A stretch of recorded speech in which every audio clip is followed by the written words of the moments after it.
The Minister of Trade and Industry, K.T. Hammond, has from traders, importers, and the minority in Parliament and was subsequently withdrawn, has not been abandoned.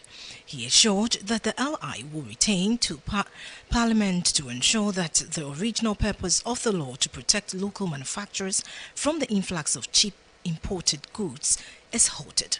In December 2023, the government suspended the LI, which sought to compel importers of some 22 restricted items, including poultry, rice, sugar, diapers, and animal entrails, to seek licenses from a committee to be set up by the Minister of Trade.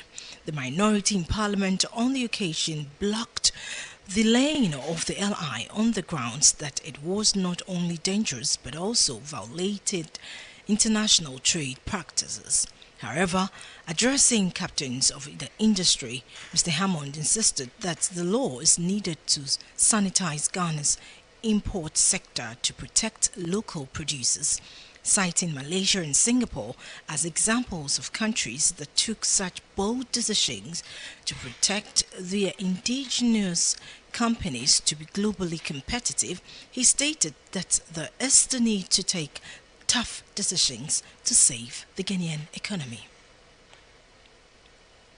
Now, the Association of Custom House Agents Ghana, ACHAG, has indicated that the high cost of doing business at Ghana's port and borders was a major source of worry to the industry players. ACHAG questioned the presence of what they termed as some nuisance taxes at the port and called on the government to eliminate them immediately. Some of these taxes, he said, are the COVID-19 Health Recovery Levy and the Ministry of Health disinfection fee, as well as the network charge of 0.04% on free on board and its relative VAT charges. The outgoing president of ACHAG, Yao Che, during the third annual general meeting of ACHAG held in Tema, also bemoaned the illegitimate and indiscriminate charges by some service providers, cumbersome clearance procedures, and delays in the process of cargo documents, among others, which they say contributes to the high cost of doing business at the port. Mr. Che was speaking on the topic doing business at the port in the face of current economic challenges. Now, at the AG saw to the election of new executives to steer the affairs of ACHAG. If you just join us, this is Maritime and Port News. Executive Secretary of the Importers and Exporters Association of Ghana, IEAG, Samson Awingo Saki, has advised freight forwarders against giving their letterheads and permission to foreigners to clear goods at the country's port. According to him, these actions by freight forwarders and other members of the trading community have led to the influx of foreigners taking over jobs from Ghanaians at the port. Speaking during the third annual general meeting of the Association of Custom House Agents, ACHAG, he recounted how some Lebanese and Chinese indigents are able to clear goods by themselves at Ghana's ports, and this, he said, is not right. According to him, this act would not be accepted in neighboring countries like Togo and Nigeria.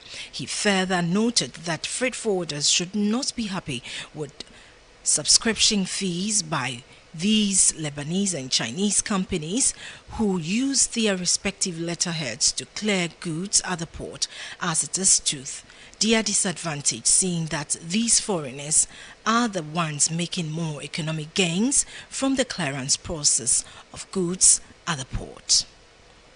Now, on the international front, exporters are calling for sanctions to stop shipping companies from exploiting Red Sea tensions to hike sea freight rate to unreasonable levels. At the recent meeting to discuss solutions to alleviate difficulties for export businesses, Tai, Deputy Director of the Import-Export Department under the Ministry of Industry and Trade, noted that Red Sea tensions had led to much high shipping cost, shortage of shipping containers, and extended transportation time. Data from the Ministry of Trade's Vietnam Maritime Administration shows that shipping rate from Vietnam to the US and Canada have increased by 55 to 73% from the end of 2023. Meanwhile, rates to Europe have increased 3 to 4 times to $4,350 and $4,450 per container. Some major shipping companies have also applied peak season surcharge on top of the freight hikes, making shipping even more expensive for cargo owners. On this note, we wrap up this morning's edition of Maritime and Port News. Maritime and Port News is proudly sponsored by the Ghana Shippers Authority. They provide you with the best in oil shipping solutions. You can always contact them at the Shippers House in Accra. For more Maritime and Port News, follow me on Instagram, Facebook, and on YouTube at Nanesi Boateng. My name is Nanesi Boateng, my producer, Kwikwa Boateng. Have a great day.